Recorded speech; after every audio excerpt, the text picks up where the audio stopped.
Non, mais tu dis que tu fais l'avocat du diable, même des personnes tout à fait, entre guillemets, antimilitaristes pourraient dire, mais non, au lieu d'envoyer un militaire dans une école voir trois enfants et remettre l'électricité, Oui, c'est ça. envoyer un instituteur, un électricien, Bah oui, après oui, tout. non mais oui, clairement, oui. Enfin, tu vois, je veux dire, il y a ça. Et après, ce qui est intéressant avec les missions non conventionnelles, c'est que l'action militaire ne doit pas être 100% de cette mission. Ce sont, comme j'ai dit, des missions fondamentalement politiques et elles doivent s'accompagner d'un processus à côté qui est politique, d'une réconciliation, d'une manière de gérer le terrorisme qui pense des politiques économiques, sociales.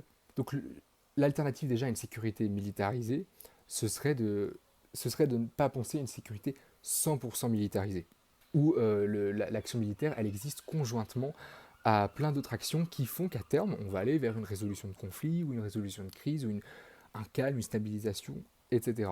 Après, quelles pourraient être les alternatives? Moi, humblement, j'ai pas j'ai j'ai pas la prétention de Alors, dire, j'ai la solution, les gars. Attention, on y va.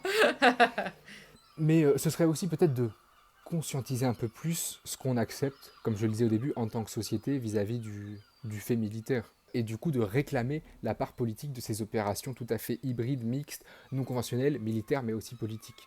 Déjà, il y a cette partie-là de se dire, il faut être aussi peut-être plus exigeant.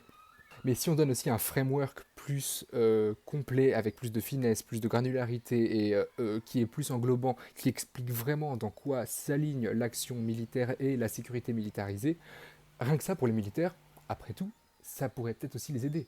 Pareil, j'ai pas la prétention de dire ça va aider les militaires ou non, mais ça va du moins donner un cadre à leur action. Et donc ça permettra déjà d'avoir moins de confusion sur l'action militaire et de se dire mais est-ce que c'est à eux de faire ça, etc. En fait, ce serait à eux de faire ça parce que ça s'insère dans un contexte plus global. Et enfin, est-ce que c'est à eux de faire ça, etc. Bah, là, je reviens un peu à la théorie de base des relations civilo-militaires. Huntington et Janowitz, c'est vraiment les deux grands théoriciens des relations civilo-militaires et de la sociologie militaire un peu aussi, qui disent que effectivement, voilà, l'armée est un manager de la violence.